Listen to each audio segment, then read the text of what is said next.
This video, I practice wet bending a blue burial shroud.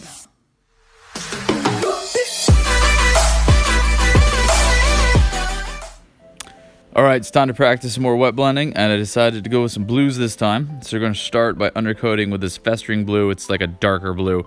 It's still pretty much a blue. It doesn't lean towards purple. And I noticed I needed to do a layer of this underneath in order for the wet blend to look good over the white. So we're just going to do what I just said, a layer underneath.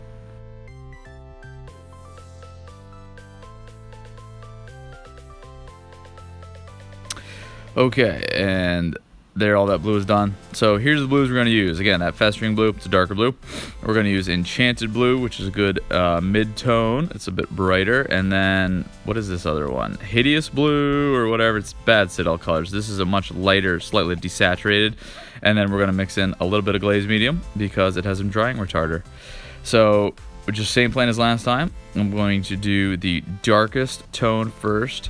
Then I'm going to go, without cleaning my brush, pick up some of the mid-tone and just paint that over the top or on the next layer and just kind of blend the colors together a little bit.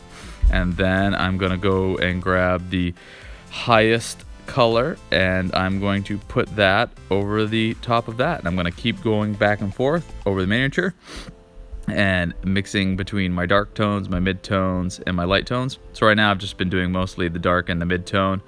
And I'm putting the mid-tone on the higher peaks of the ridges or where the shoulders are sticking up, that kind of thing. And I'm going to use this mostly on the head. And then you'll see me start shifting over to the lightest tone. And I'm going to put this, again, higher on the ridges and over the top of the head and around the edges. And I'm just going to keep doing this and messing around over the entire miniature until I get an effect that I like. I'm leaving more footage in just so you can kind of see how it is going around. And I'm actually going to come back and do kind of like a second run of this after this first one dries, which takes a while because of the drying slowness that gets added with the glaze medium. And the plan is also to hit all of this with a Nuln oil to help smooth out the transitions and darken the recesses a little more. I didn't have time for that this morning, so we'll do that tomorrow.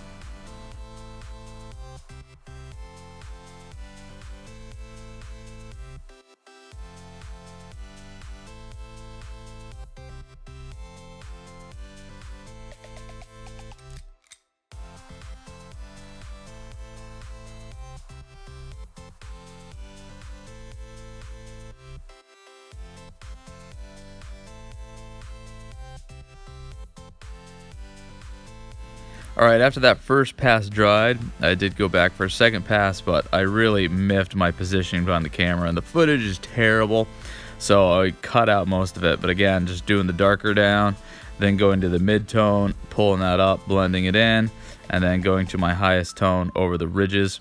And, you know, it's still acrylic paint, so it's still somewhat transparent, so I think doing the additional layers helps out.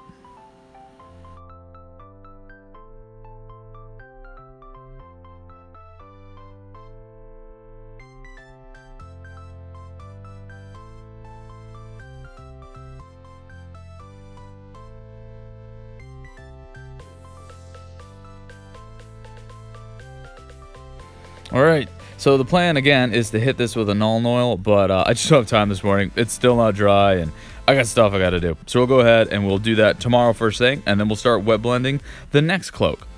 Thinking green for the next one. That is how I've been hobbying lately. Please let me know how you've been hobbying lately down in the comments below. If you like this video, please give it a thumbs up. If you'd like to get daily hobby videos, consider subscribing. If you want a preview of my next painting video, check out my Rumbl. I do the occasional blog post related to the channel over on my Tumblr, and you can also follow me on Instagram.